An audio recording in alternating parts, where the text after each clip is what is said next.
Hello dear students, a very good evening to all of you. एक बार फिर से आप सभी का स्वागत है भारत सिलेक्शन विंग की डिजिटल क्लास में। और आज जो हमारा टॉपिक है, आज हमारी जो क्लास होगी वो प्रोनाउन पर बेस्ड है।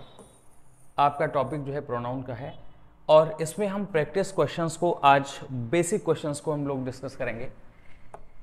आज हमारे जो क्वेश्चंस हैं वो बेसिक कॉन्सेप्ट्स को लेकर के हैं, जो आपने रूल्स एंड कॉन्सेप्ट्स को पढ़ा है और आज यहाँ पर हम उनको अप्लाई करेंगे। इसके बाद फिर एडवांस क्वेश्चन को जो वेरियस कॉम्पिटिटिव एग्जाम्स में पूछे गए हैं उनको हम फिर अगली क्लास में डिस्कस करेंगे। तो आज बेसिक कॉन्सेप्ट्स पर हमारी क्लास है और जिसमें पहला क्वेश्चन आपका जो दिया हुआ है, पहला क्वेश्चन दिया है, there is no quarrel between you and I. There is no quarrel between you and I. तो यहां पर अगर आप देखें तो क्वेश्चन में क्या है, ये बिटवीन, ये हो गया आपका प्रेपोजिशन। और आप जानते हैं कि प्रेपोजिशन के लिए हम ऑब्जेक्टिव केस का यूज करते हैं। उसके बाद प्रेपोजिशन से अगर हम जोड़ करके किसी प्रोनाउन को लिखते हैं जो उसका ऑब्जेक्ट बन रहा हो, तो उसका ऑब्जेक्ट क्या बनेगा? ऑब्जेक्टिव केस बनेगा। जो ऑब्जेक्टिव केस है किसी प्रोनाउन का या नाउन का, नाउन में तो खैर एक ही चीज़ लिखी जाती है। जैसे अगर मोहन लिखा है तो सब्जेक्ट और ऑब्जेक्ट में एक ही चीज़ है, बॉय लिखा हुआ है तो सब्जेक्ट ऑब्जेक्ट में एक ही चीज़ है। लेकिन प्रोनाउन की फॉर्म चेंज हो जाती है ज़्यादातर में, कुछ को छोड़ करके, जैसे यू और इट वगैरह। तो ऑब्जेक्टिव केस जो हम यूज़ करते हैं, ऑब्जेक्टिव केस यूज़ करेंगे दो तरीके से।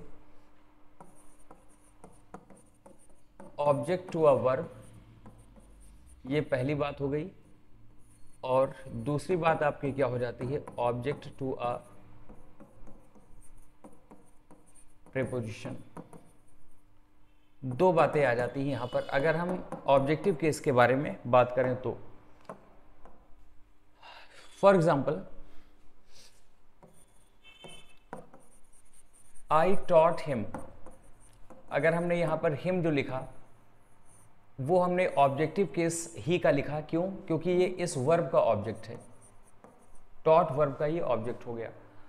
और अगर हम प्रेपोजिशन के तौर पर लिखें तो फिर I went to school with him. तो विद जो कि क्या है, एक प्रेपोजिशन है। और प्रेपोजिशन के बाद भी आप क्या करेंगे? ऑब्जेक्टिव केस का यूज करेंगे, विद ही नहीं लिख सकते। तो इसका मतलब क्या है कि जो ऑब्जेक्टिव केस है किसी नाउन या प्रोनाउन का, वो किसी वर्ब का या तो ऑब्जेक्ट बनता है या तो फिर किसी प्रेपोजिशन का ऑब्जेक्ट बनता है। तो बिटवीन आपका प्रेपोजिशन होता है तो यू का ऑब्जेक्टिव केस यू ही रहेगा। लेकिन जो आई है वो ऑब्जेक्टिव केस में नहीं लिखा है, ये नॉमिनेटिव केस है। और इसका अगर हम ऑब्जेक्टिव केस जब लिखेंगे तो फिर आई की जगह पर हमको यूज करना पड़ेगा क्या? आई की जगह पर हमको यूज करना पड़ेगा मी। तो सही सेंटेंस आपका क्या हो जाएगा? There is no quarrel between you and me. तो बिटवीन यू एंड आई आपको नहीं कहना है, बिटवीन एक प्रेपोजिशन है और इस वजह से बिटवीन यू एंड आई ना होकर के यू एंड मी लिखा जाएगा। अच्छा, ज्यादातर इस टाइप के जो क्वेश्चंस होते हैं उनमें यू ही साथ में जुड़ा हुआ होता है, क्योंकि यू का ऑब्जेक्टिव केस भी यू होता है। तो थोड़ा सा ये कंफ्यूजन को क्रिएट कर देता है स्टूडेंट्स में। जैसे यहाँ पर बिटवीन यू एंड आई, कब यू एंड आई लिखा जाए, कब यू एंड मी लिखा जाए, ये सारी चीज़ें आपको ध्यान रखनी है। जैसे मैंने आपको जब क्लास पढ़ाई थी तो ये बताया था कि यू एंड आई आप तब लिखेंगे जब वो सब्जेक्ट बन रहे हो। जैसे you and I are friends, you and me are friends नहीं कहा जाएगा, क्योंकि आर का वो क्या हो गए? सब्जेक्ट हो गए। इसके बाद फिर आई केम सूनर देन देम। यहां पर देन कंजंक्शन है और इसके बाद जो देम आपने लिख दिया है ये क्या हो गया है? ऑब्जेक्टिव केस हो गया है, ऑब्जेक्टिव केस हो गया है। और जो कि गलत है। यहां पर ऑब्जेक्टिव केस का यूज नहीं करना है, हमको कंपेयर करना है किसी ऑब्जेक्ट से। हम कंपेयर नहीं कर रहे हैं, किससे कंपेयर कर रहे हैं? आई से, जो कि खुद अपने आप में क्या है? नॉमिनेटिव केस है, नॉमिनेटिव केस है। और जब हम इसको कंपेयर करेंगे तो नॉमिनेटिव केस से ही कंपेयर करेंगे, नॉमिनेटिव केस से ही कंपेयर करेंगे। यहां पर नॉमिनेटिव केस आना चाहिए,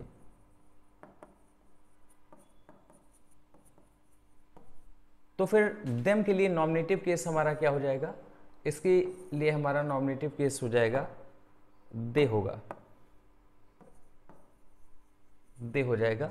दे का मतलब क्या हुआ, दे डिड, और ये डिड किस वर्ब को इंडिकेट कर रही है, इस पास्ट वर्ब को इंडिकेट कर रही, जो केम यहां पर लिखा हुआ है।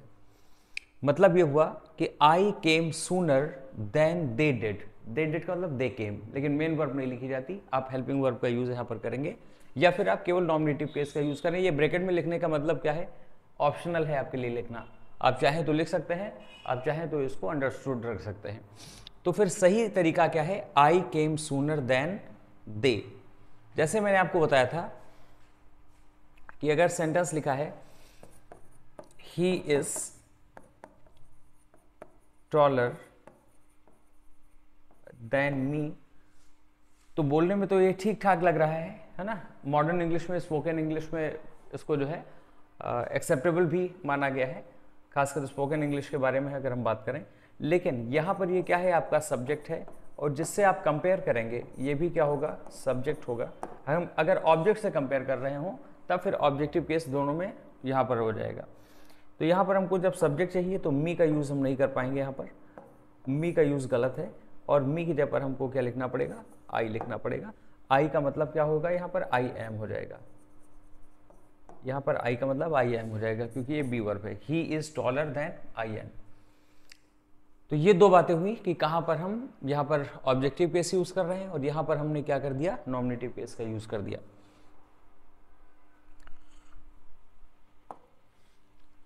नेक्स्ट आपका जो क्वेश्चन दिया हुआ है, I who is Rama's friend can help he, मैं जो कि रामा का फ्रेंड हूं उसकी मदद मैं कर सकता हूं। अब इस सेंटेंस में अगर आप देखें तो दो गलतियां हैं, इस सेंटेंस में मिस्टेक्स दो हैं। क्या क्या मिस्टेक्स हैं, पहली बात ये कि आई ये आपका एंटीसीडेंट हो गया। एंटीसीडेंट आपको मैंने क्लास में बताया था, रिलेटिव प्रोनाउन जिस नाउन या प्रोनाउन के लिए आ रहा है, उस नाउन या प्रोनाउन को हम क्या कह देते हैं, उस रिलेटिव प्रोनाउन का एंटीसीडेंट कह देते हैं। तो यहां पर आई आपका एंटीसीडेंट हो गया, और जो एंटीसीडेंट होता है उसके अकॉर्डिंग ही आप वर्ब का यूज करते हैं। तो यहां पर हु इज नहीं कहा जाएगा, हु एम कहना पड़ेगा, ये आई के अकॉर्डिंग आपको लाना है। इस आई के अकॉर्डिंग ही हमको क्या करना है, यहां पर एम का यूज कर देना है, ठीक है।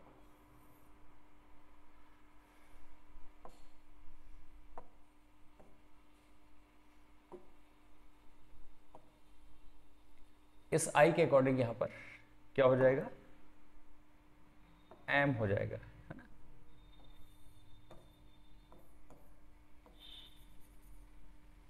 तो मैं जो कि रामा का फ्रेंड हूं, है ना, I who am रामास friend can help. अब ये आपकी क्या हो गई, ऑक्सिलरी वर्ब हो गई, यानी कि हेल्पिंग वर्ब हो गई, और ये क्या हो गई, मेन वर्ब, हेल्पिंग वर्ब और मेन वर्ब। अब ये इसका क्या बन रहा है, ऑब्जेक्ट बन रहा है। हेल्प ही नहीं लिखा जाएगा, हेल्प हिम लिखा जाएगा रामा के लिए। तो यहाँ पर आप इस ही को हटा देंगे, ही को हटाएंगे, और इस ही की जगह पर आपको लिखना पड़ेगा क्या, हिम लिखना पड़ेगा, ऑब्जेक्टिव केस का यूज करना पड़ेगा। ऑब्जेक्टिव केस हो जाएगा प्रोनाउन का, क्यों, क्योंकि हमने बात की थी अभी, ऑब्जेक्टिव केस दो जगह पर यूज होता है, या तो वो किसी वर्ब का ऑब्जेक्ट हो या किसी प्रीपोजिशन का ऑब्जेक्ट हो। तो यहां पर ये इस वर्ब का ऑब्जेक्ट बन रहा है। ऑब्जेक्ट क्या होता है, जिस पर एक्शन का इफेक्ट पड़ रहा हो, जैसे आई कैन हेल्प हिम, तो मैं हेल्प करने का काम कर रहा हूं, मैं डूअर हूं, इसका मतलब आई क्या है, सब्जेक्ट है। तो आई कैन हेल्प हिम, अब हेल्प करने का काम किस पर ट्रांसफर हो रहा है, हिम पर, तो वो क्या हो गया, ऑब्जेक्ट हो गया। तो I who am रामास friend can help him, ये आपका करेक्ट सेंटेंस हुआ। यहां पर कॉमा का यूज कर दिया जाएगा, केस इन अपोजिशन जो है तो आई के बाद comma, who is Rama's friend, और इसके बाद यहां पर कॉमा, है ना, can help him. Leave anything what you do not like, leave anything what you do not like. अब अगर यहां पर एनीथिंग आ गया है, नथिंग आ गया है, द ओनली आ गया है, ऑल आ गया है, द लिटिल है, द फ्यू है, सुपरलेटिव डिग्री है एंटीसीडेंट की जगह पर या एंटीसीडेंट के साथ। तो ऐसे में आपको क्या करना होगा, इसकी जगह पर हमें who, what, which in relative pronouns का यूज ना करके, या व्हाट तो रिलेटिव प्रोनाउन होता नहीं है, ये किसी नाउन या प्रोनाउन से जुड़ता भी नहीं है, तो जो भी आपके क्वेश्चन वर्ड्स हैं उनका यूज ना करके हम यहाँ पर क्या यूज कर देते हैं, दैट का यूज कर देते हैं, दैट का यूज कर देंगे। यानी कि अगर नथिंग है, एनीथिंग है, समथिंग है, the only, all, the little, the few, superlative degree etcetera. तो ऐसे में जो रिलेटिव प्रोनाउन है, तो यहाँ पर इसके साथ हम हु या whom, which, what इन सब का यूज नहीं करेंगे। इनका यूज ना करके और हम यूज किसका कर देते हैं, दैट का यूज कर देते हैं। दैट यहां पर करेक्ट है रिलेटिव प्रोनाउन के तौर पर, ठीक है। तो यहां पर क्या कहा जाएगा, leave anything that you do not like, मतलब कोई भी चीज जो तुम पसंद नहीं करते हो उसको तुम लीव कर दो। तो ये चीज आपको ध्यान रखनी है कि इनके साथ हम हु, विच वगैरह नहीं यूज करते हैं, दैट का यूज करते हैं। फिर उसके बाद नेक्स्ट आपका जो क्वेश्चन दिया हुआ है, we could not see none of them again. We could not see, हम नहीं देख सके, और किनको नहीं देख सके, नन ऑफ देम अगेन, उनमें से किसी को भी नहीं। यहां पर देखिए नॉट का यूज कर दिया गया है, ये नेगेटिव हो गया है, और ये आपका क्या है, एडवर्ब ऑफ निगेशन है, एडवर्ब ऑफ निगेशन। और उसके बाद यहां पर नन, ये आपका प्रोनाउन है, एक नेगेटिव है ना।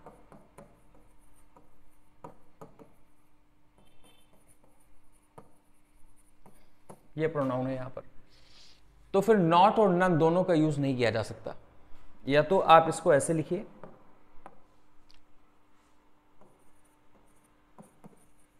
We could not see any one of them again, या फिर we could see none of them again। ये दो तरीके हैं। या तो आप नॉट का जब यूज करेंगे तो फिर एनी का यूज आपको करना पड़ेगा, या फिर आप सीधे नन का यूज करिए फिर नॉट का यूज नहीं करेंगे। इन दोनों में से कोई भी तरीका आप यहां पर अप्लाई कर सकते हैं। लेकिन ये लिखना कि we could not see none of them again, ये गलत हो जाएगा। ओके हाँ, अगर हमको डबल नेगेटिव देना तब होता है जब हम एक पॉजिटिव मीनिंग को कन्वे करना चाहें। कुछ एक सेंटेंसेस में हो सकता है इस टाइप का यूज। देखिए अगर हम ये लिख दें,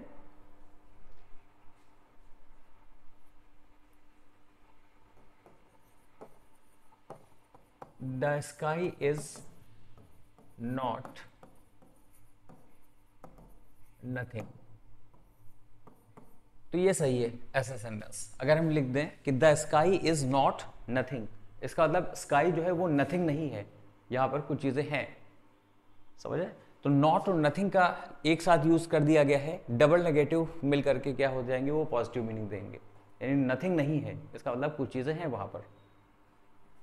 अदरवाइज सामान्य मीनिंग में फिर अगर हमको एक ही नेगेटिव रखना होता है, या तो हम नॉट का यूज कर दें, और या फिर यहाँ पर अगर हम नॉट का यूज करते हैं तो एनी का यूज करना पड़ेगा, या फिर हम सीधे नो, नन, नथिंग इन सब का यूज करें तो फिर हमको एडवर्ब ऑफ निगेशन नॉट का यूज नहीं करना होगा।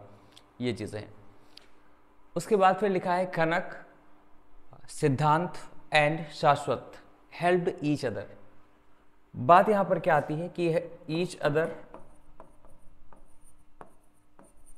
और दूसरी चीज है वन अनदर। तो ईच अदर का यूज हम करते हैं टू पर्सन्स और थिंग्स के लिए। टू पर्सन्स और थिंग्स के लिए अगर हमको यूज करना है रेसिप्रोकल प्रोनाउन एक दूसरे के सेंस में, तो फिर हमको क्या लिखना है, ईच अदर। वन अनदर का हम यूज करते हैं मोर देन टू पर्सन्स और थिंग्स। अगर दो से ज्यादा पर्सन्स या थिंग्स के बारे में हमको बात करनी है तो फिर हमको क्या करना होगा, वन अनदर का यूज करना होगा। तो सेंटेंस में अगर हम देखें तो कनक, सिद्धांत और शाश्वत, तीन लोगों के बारे में बात हो रही है। और जब तीन लोगों के बारे में बात हो गई तो फिर यहाँ पर ईच अदर का यूज करना गलत है। ईच अदर का यूज ना करके और इसकी जगह पर हम क्या यूज कर दें, इसकी जगह पर हम यूज कर दें वन अनदर।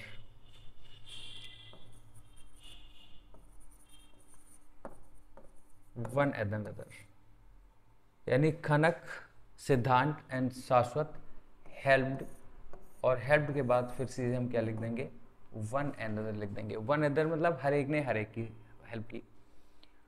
ठीक है, तो ईच अदर का यूज हम तब करेंगे जब दो पर्सन्स या थिंग्स के बारे में हमको बात करनी हो। फिर उसके बाद अगला क्वेश्चन आपका जो दिया है, none of these two boys have stolen your book, है ना। सेंटेंस है आपका, none of these two boys have stolen your book. तो इस सेंटेंस को अगर हम ध्यान से पढ़ें तो पहली बात जो हमारे सामने आती है वो क्या है, पहली बात ये है कि जब दो के बारे में हम बात कर रहे हैं, जब बात हमारी दो के बारे में है तो फिर हम नन का यूज नहीं कर सकते, हमको क्या यूज करना पड़ेगा, नाइदर। नीदर भी कहा जा सकता है, नीदर कहें या नाइदर कहें। तो neither of these two boys, इन दोनों लड़कों में से कोई भी नहीं या किसी ने भी नहीं, ये इसकी मीनिंग हुई, neither of these two boys, है ना। और इसके बाद हम ये जानते हैं कि ये जो दीज टू बॉयज लिखा हुआ है ये ऑफ प्रीपोजिशन के लिए यहाँ पर ये ऑब्जेक्ट बॉयज है, ना कि इस वर्ब के लिए सब्जेक्ट। तो इस वर्ब के लिए सब्जेक्ट आपका क्या है, हैव स्टोलन के लिए, इसके लिए सब्जेक्ट है क्या, नाइदर। देखिए सेंटेंस अगर ये लिखा हुआ है,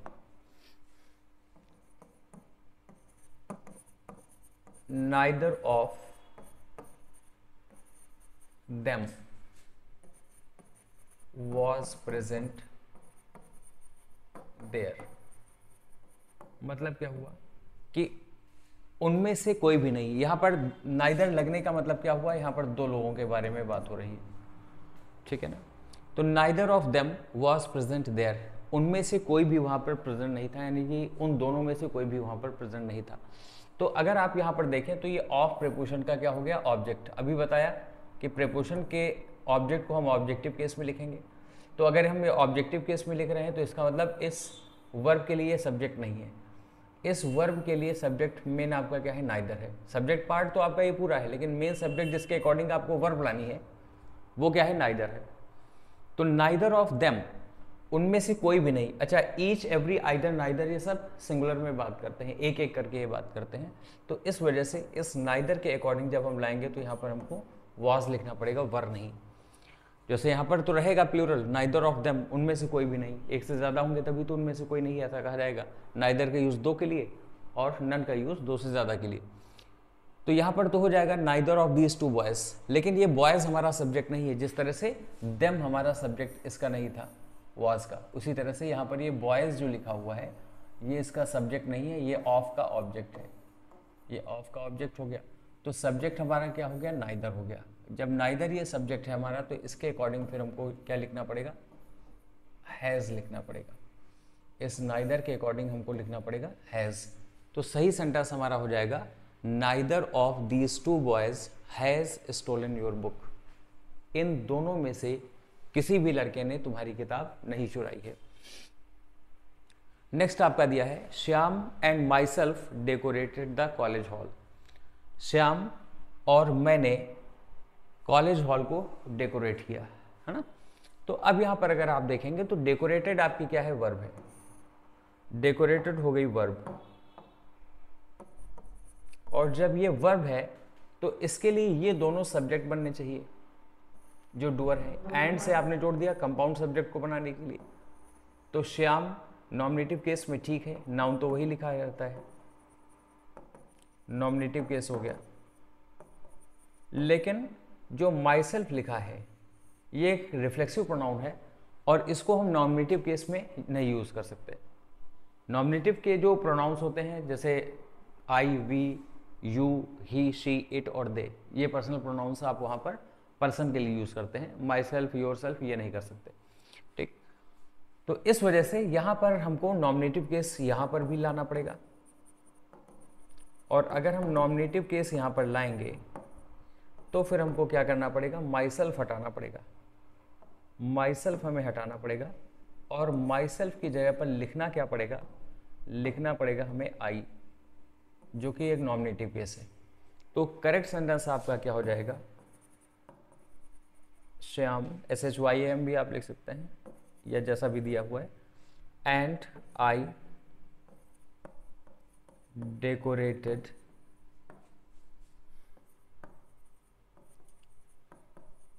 द कॉलेज हॉल। ये आपका करेक्ट सेंटेंस हो जाए करके, ये ऐसे आपको लिखना है, Shyam and I decorated the college hall. Next sentence पर आते हैं, और नेक्स्ट सेंटेंस आपका दिया है, we put our books on the shelf while they put their on the table. We put यानी हम रखते हैं, हम रखते हैं अपनी किताबों को, बुक्स यहाँ पर नाउन हो गया, और जब ये नाउन हो गया तो ये आपका क्या हुआ, डिटरमिनर हो गया। तो वी पुट आर बुक्स, हम अपनी किताबों को रखते हैं ऑन द शेल्फ यानी बुक शेल्फ पर, वाइल जबकि दे पुट देयर, जो देयर आपने लिख दिया है ये क्या हो गया, ये आपका डेमोन्स्ट्रेटिव एडजेक्टिव होता है, ठीक है ना। सॉरी, यहाँ पर पॉजिटिव के बारे में बात हो रही है, ये आपका पॉजिटिव एडजेक्टिव है। देयर अगर आपने लिख दिया, देखिए अगर आपने ये लिख दिया कि their pen, their pens are, ऐसे लिखते हैं, on the table, their pens are on the table.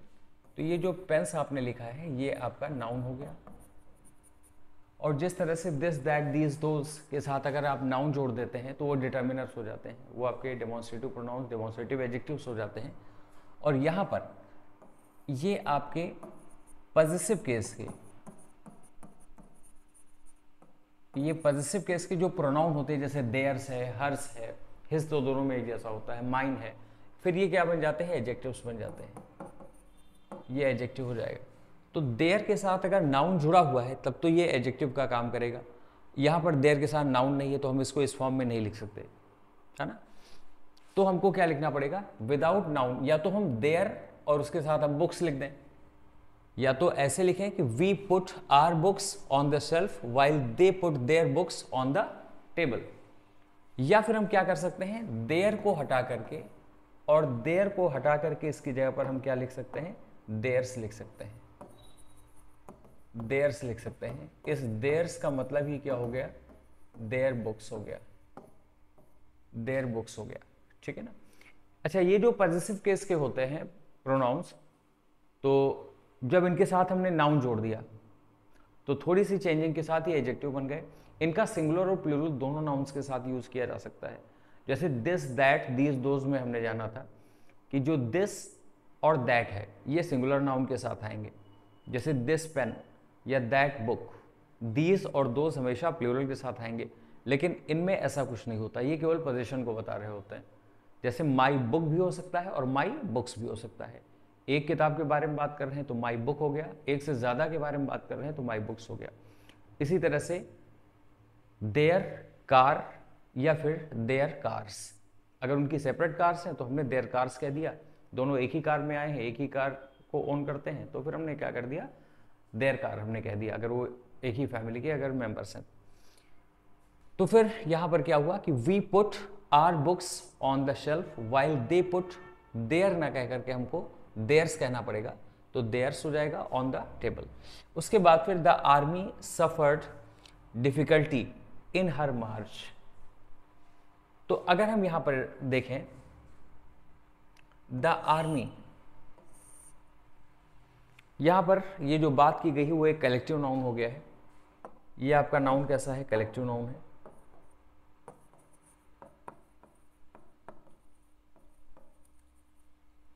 और कलेक्टिव नाउन के लिए अगर ये बात आती है जिसमें हम इंडिविजुअल्स के बारे में बात कर रहे होते हैं, अपने मार्च में अगर उनको दिक्कतें आई तो इसका मतलब वो इंडिविजुअल्स को अलग अलग दिक्कतें आई, तो ऐसे में फिर हम क्या कर देते हैं, इसको प्लूरल कर देते हैं। ठीक है, तो यहाँ पर हर ना यूज करके हम यहाँ पर क्या लिख दें, इन देयर मार्च, ऐसे लिख देंगे।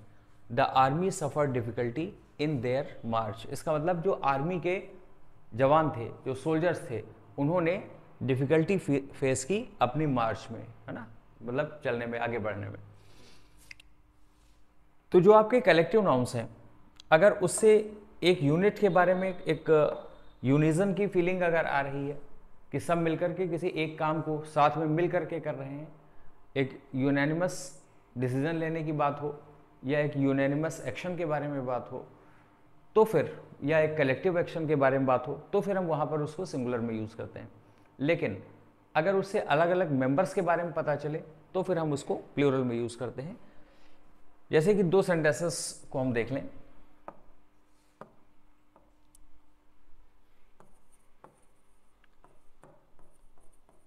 The jury is unanimous in its decision. और एक और सेंटेंस है, the jury are divided in their opinions. ठीक है, तो यहाँ पर हमने ज्यूरी लिखा, यहाँ पर भी ज्यूरी लिखा, लेकिन ये वर्ब आपकी कैसी आ गई, सिंगुलर, और ये हो गई प्लूरल। सिंगुलर क्यों है? क्योंकि यहाँ पर यूनानिमस, एक मत होने के बारे में बात की गई है। यहाँ पर क्या है, डिवाइडेड होने के बारे में बात की गई है। और यहाँ पर पॉजिटिव केस आपका सिंगुलर हुआ और यहाँ पर पॉजिटिव केस आपका प्लूरल का हो गया। तो the jury is unanimous in its decision, और दूसरा क्या कह दिया गया, the jury are divided in their opinions. ठीक है, तो इस टाइप में हम कलेक्टिव नाउन्स के साथ कब सिंगुलर यूज़ करेंगे, कब प्लूरल यूज़ करेंगे, इसका ध्यान आपको रखना होगा। नेक्स्ट जो आपका क्वेश्चन दिया हुआ है, these present are for you and myself. दो बातें यहाँ पर, जो दीज के साथ जो आप नाउन लिखेंगे तो वो प्लूरल होगा, ये प्लूरल होना चाहिए। और जब ये प्लूरल होगा तो हमको प्रेजेंट ना लिख करके लिखना पड़ेगा प्रेजेंट्स, यानी गिफ्ट्स के लिए बात आ रही है। तो दीज प्रेजेंट्स आर, मतलब ये प्रेजेंट्स हैं, तोहफे हैं, फॉर यू। फॉर आपका हुआ, ये प्रेपोजिशन हो गया, ये हो गया प्रेपोजिशन। और प्रेपोजिशन जब आएगा तो इसके बाद हम क्या करेंगे, ऑब्जेक्टिव केस का यूज़ कर देंगे। तो यू के लिए तो ऑब्जेक्टिव केस यू रहेगा, लेकिन यहाँ पर माई सेल्फ ना हो करके इसकी जगह पर आपको ऑब्जेक्टिव केस लिखना पड़ेगा, मी। तो सही सेंटेंस आपका होगा, these presents are for you and me. जैसे आपने पहले सेंटेंस में किया था, बिटवीन आपका प्रेपोजिशन था, और प्रेपोजिशन के साथ जब आप उसका ऑब्जेक्ट बना करके किसी भी प्रोनाउन को लिखेंगे तो आप ऑब्जेक्टिव केस में लिखेंगे। तो ये दो चीज़ें ध्यान रखिएगा। फिर से एक बार एक कॉन्सेप्ट को हम डिस्कस कर लेते हैं। एक लिखा हुआ है, you and me play tennis. दूसरा सेंटेंस हमारा लिखा हुआ है, let you and I play tennis. और तीसरा लिख दिया, देयर इज नो मिसअंडरस्टैंडिंग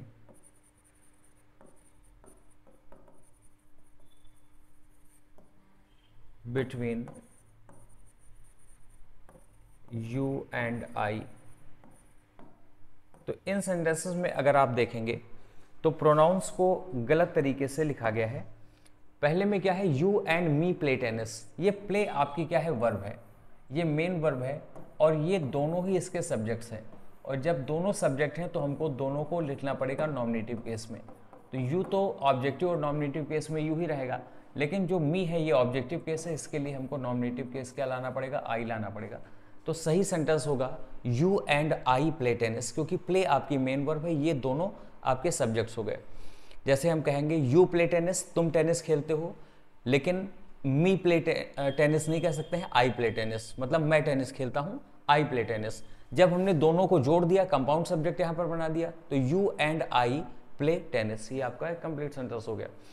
अगले सेंटेंस में अगर हम देखें तो क्या लिखा हुआ है, let you and I play tennis. अब मेन वर्ब आपकी क्या हो गई है, लेट हो गई है। मेन वर्ब यहां पर क्या है, लेट है, ये मेन वर्ब हो गई। और ये मेन वर्ब के बाद दोनों जो हैं वो ऑब्जेक्ट्स हैं। अब कंफ्यूजन यहां पर ये हो जाता है कि बच्चा इसको प्ले के अकॉर्डिंग हमने यहाँ पर जैसे यू एंड आई लिख दिया है तो यू एंड आई यहाँ पर समझेगा, लेकिन ये मेन वर्ब नहीं है। मेन वर्ब आपकी क्या है, लेट है, ये आपके इन्फिनेटिव है।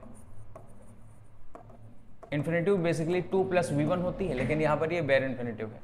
लेट के साथ बेयर इन्फिनेटिव यूज करते हैं, यानी विदाउट टू यूज करते हैं। जैसे कभी भी ये नहीं कहा जाता कि let I play, let me play कहा जाता है। लेट आपकी मेन वर्ब होती है। लेट मी रीड, मुझे पढ़ने दो, लेट आई रीड नहीं, लेट मी रीड। मुझे खेलने दो, लेट मी प्ले। मुझे जाने दो, लेट मी गो। ओके, तो इसका मतलब लेट के बाद हम क्या करेंगे, ऑब्जेक्टिव केस का यूज करेंगे। और जब हम ऑब्जेक्टिव केस का यूज करेंगे तो यू ही रहेगा, लेकिन ये आई जो है वो क्या हो जाएगा, आई हो जाएगा मी, आई हो जाएगा मी। ये चीज आपको यहां पर समझनी है। फिर अगले सेंटेंस में हम आ जाते हैं और अगले सेंटेंस में क्या लिख दिया गया है, there is no misunderstanding between you and I. तो कोई भी मिसअंडरस्टैंडिंग नहीं है तुम्हारे और मेरे बीच। तो ये जो आपका बिटवीन लिखा हुआ है ये आपका क्या है, ये प्रीपोजिशन है, ये आपका प्रीपोजिशन है। और प्रीपोजिशन के बाद भी हम क्या करते हैं, ऑब्जेक्टिव केस का यूज करते हैं। जैसे बाय आई नहीं कहा जाएगा, बाय मी कहा जाएगा, विद शी नहीं कहा जाएगा, विद हर कहा जाएगा।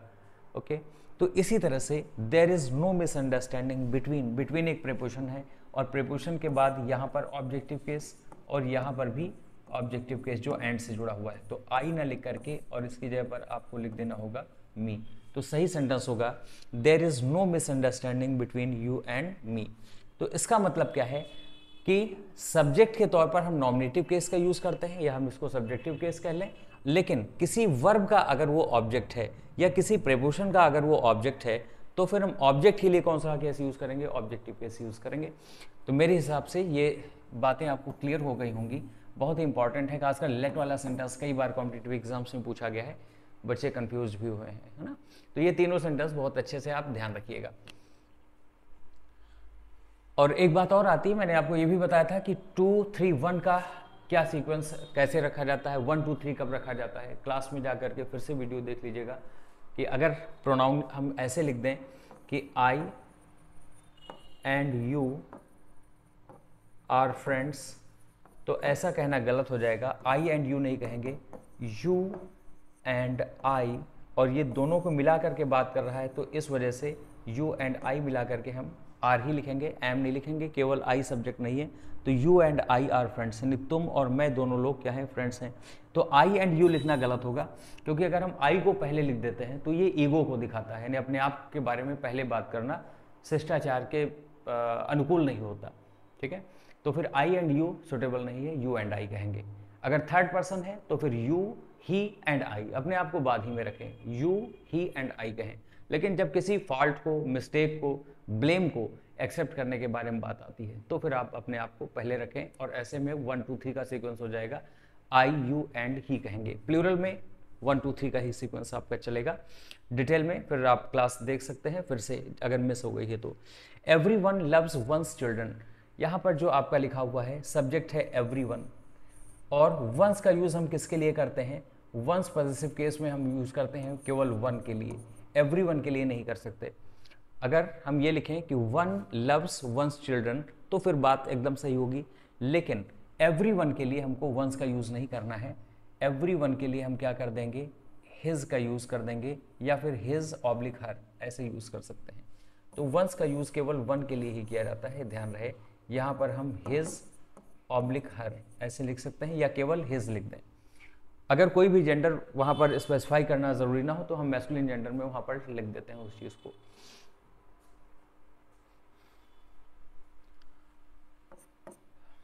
उसके बाद फिर अगला क्वेश्चन जो आपके सामने है वो है the man which is honest is trusted, यानी वो आदमी जो ऑनेस्ट होता है उस पर विश्वास किया जाता है। तो अगर हम इस सेंटेंस में देखें तो रिलेटिव प्रोनाउन हमने विच का यूज कर दिया है, और ये जो विच रिलेटिव प्रोनाउन होता है ये लिविंग बींग्स के लिए नहीं यूज किया जाता, ये तो नॉन लिविंग चीजों के लिए यूज होता है। तो सही सेंटेंस यहाँ पर क्या होगा, हु हो जाएगा। तो द मैन मतलब वो आदमी, हु इज ऑनेस्ट मतलब जो ऑनेस्ट होता है, और उसके बारे में क्या बात की जा रही है, इज ट्रस्टेड। अच्छा, कभी कभी आपको ऐसे भी दे दिया जाता है सेंटेंस कि the man who is honest he is trusted. ऐसे सेंटेंस आपको दे दिया गया, ठीक है।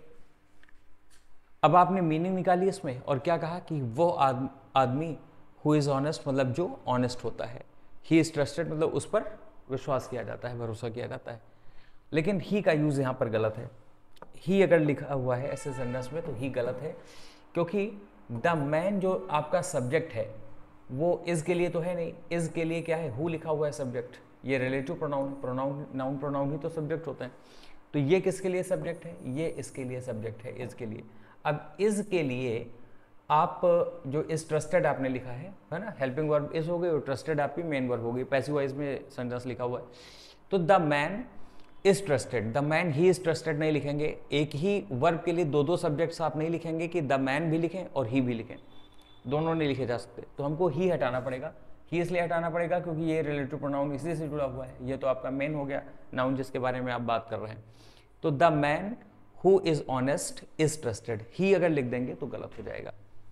तो अगर हम इसको part A, part B, part C और वो आपका डी हो जाएगा, तो पार्ट सी में एरर है, ही आपको यहां से रिमूव करना पड़ेगा। नेक्स्ट आपका दिया है do such work which you like. Do such work which you like मतलब ऐसा काम करो जो तुम्हें पसंद हो। अगर सच का यूज कर दिया गया है एंटीसीडेंट के साथ, तो सच के साथ फिर हम अगर उसको डिस्क्राइब कर रहे होते हैं तो हम विच का यूज नहीं करते हैं। विच का यूज ना करके हम क्या कर देते हैं, एज का यूज कर देते हैं। तो as you like, do such work as you like मतलब ऐसा काम करो जैसा तुम्हें पसंद हो, यानी वैसा काम करो जैसा तुम्हें पसंद हो, है ना। तो सच एक कैटेगरी को बताता है, और ऐसे में हम सच के साथ क्या करेंगे, एज का यूज करेंगे। सच के साथ दैट हमको तब यूज करना होता है जब हम रिजल्ट बता रहे हों, है ना। जैसे such was his behaviour that everyone got offended, तो वहां पर उसके व्यवहार का नतीजा क्या हुआ कि सभी ने ऑफेंडेड फील किया, सभी को हर्ट हुआ। तो फिर ऐसे में हम क्या करेंगे, दैट का यूज करेंगे। लेकिन अगर उसके बारे में डिस्क्राइब किया जा रहा है तो फिर हम ऐसी क्लॉज को, यानी जो आपकी एडजेक्टिव क्लॉज होती है इसके साथ, उसको हम किससे लिखते हैं, एज से लिखते हैं। विच या हु से हम नहीं लिखेंगे, है ना। तो do such work as you like. फिर अगला क्वेश्चन आपका ये दिया हुआ है he took his younger brother with himself. उसने अपने छोटे भाई को लिया अपने साथ। तो विद आपका क्या हुआ, विद हो गया प्रीपोजिशन। और अभी हम लोगों ने बात की कि प्रीपोजिशन का जो ऑब्जेक्ट बन रहा है, प्रीपोजिशन का जो ऑब्जेक्ट बन रहा है तो उसको हम ऑब्जेक्टिव केस में रखेंगे।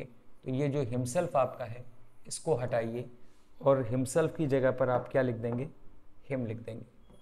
तो विद हिम यानी अपने साथ लिया, ठीक है। तो he took his younger brother with him, ना कि विद हिमसेल्फ, राइट। तो ऐसे में ये आपने जो सेंटेंसेस किए, ये बेसिक कॉन्सेप्ट्स को समझाते हुए एक बार फिर से उन रूल्स को, उन कॉन्सेप्ट्स को साथ ही साथ हम लोगों ने डिस्कस किया क्वेश्चंस के साथ, तो एक बार आपका रिवीजन हो गया पूरे रूल्स का मेरे हिसाब से, खास जितनी भी बातें हैं। उसके बाद फिर नेक्स्ट क्लास में, जैसा कि मैंने शुरुआत में आपको बताया था, कि अब थोड़ा सा एडवांस लेवल पर हम लोग क्वेश्चंस को लेकर के चलेंगे। ये बेसिक कॉन्सेप्ट समझना बहुत ज़्यादा ज़रूरी था। इनको अगर नहीं समझेंगे तो आगे के जो आपके क्वेश्चंस होंगे उनको आप सॉल्व नहीं कर पाएंगे। ये इन्हीं पर बेस्ड होंगे। थोड़ा सा लेवल अप हो जाएगा, लेकिन बिना बेसिक्स को जाने आप इनको नहीं कर पाएंगे। इसलिए इसको एक बार फिर से ठीक से अच्छे से देख लीजिएगा, रिवीजन कर लीजिएगा। फिर अगली क्लास में आपको एडवांस लेवल के क्वेश्चंस के साथ हम फिर से मिलेंगे क्लास में यहाँ पर। और तब तक के लिए अलविदा।